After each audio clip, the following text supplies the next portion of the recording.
لوگ یہ سمجھتے ہم نے دعا کی ہے، ہماری دعا اللہ نے سنی نہیں. یہ بہت بڑا مغالطہ ہے، یہ شیطان کا وسوسہ ہے، یہ انسان کو اجلت میں ڈالنے والی بات ہے اور انسان کی دعائیں ضائع کرنے والی بات ہے. کیونکہ حدیث رسول اللہ کا فرمان بھی وحی الہی ہے. ہمارا ایمان ہے، ہمارا یقین ہے کہ رسول اللہ کی بات سچ ہے، حق ہے. رسول اللہ بغیر قسم کے بھی کہیں تو وہ سچ ہے. دعا کے رسول اللہ نے کتنے نتیجے بتائے ہیں؟ 3. دعا کے کتنے نتیجے ہیں؟ 3. پہلا نتیجہ یہ ہے کہ میں اور آپ اللہ سے 1 کروڑ روپیہ، 1 لاکھ روپیہ، 10,000 روپیہ، 20,000 روپیہ، 10 لاکھ روپیہ مانگا، اللہ 10 لاکھ دے دے، اللہ نے عطا کر دیا. آپ اور میں، حدیث کا مفہوم آپ کے سامنے اب رکھتا ہوں، آپ اور میں یہ سمجھتے ہیں کہ ہم نے 10 لاکھ مانگا تھا، اللہ نے 10 لاکھ دے دیا، ہماری دعا قبول ہو گئی. کتنا عمدہ دعا کا نتیجہ ہے، کتنا عمدہ نتیجہ ہے. یہ تمہارے نزدیک دعا کا سب سے اچھا نتیجہ ہے اور اللہ کے ہاں یہ دعا کا سب سے کمتر نتیجہ ہے. وجہ لا يرد الدعاء لا يرد القضاء لا يرد القضاء الا الدعاء. قضاء، مصیبت، مشکل جو تقدیر میں لکھی ہوتی ہے، دعا کے علاوہ کوئی چیز اس کو نہیں ٹال سکتی. آپ نے دعا کی 10 لاکھ مجھے مل جائے، آپ کو 10 لاکھ مل گیا، آپ نے سمجھا بڑا اچھا نتیجہ نکل آیا، اللہ نے میری دعا کو سن لیا. یہ اللہ کے نزدیک سب سے کم تر نتیجہ ہے، بات سمجھانے کے لیے کہہ رہا ہوں.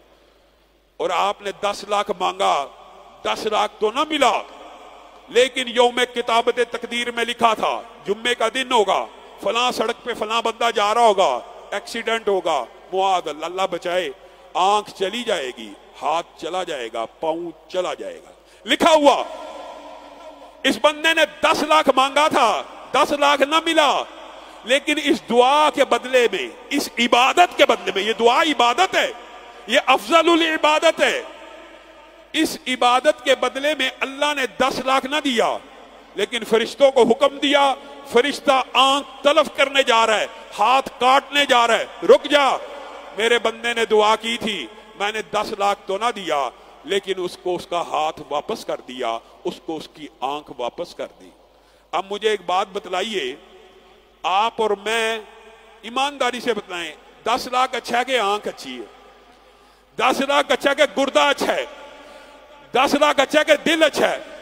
قسمت کے اندر، تقدیر کے اندر جو مصیبت لکھی ہوئی تھی وہ اللہ نے ٹال دی. میں اور آپ یہ سمجھتے ہیں ہماری دعا، ہم نے 10 لاکھ مانگا تھا، قبول تو وہی نہیں، یہ تو مانگا تھا.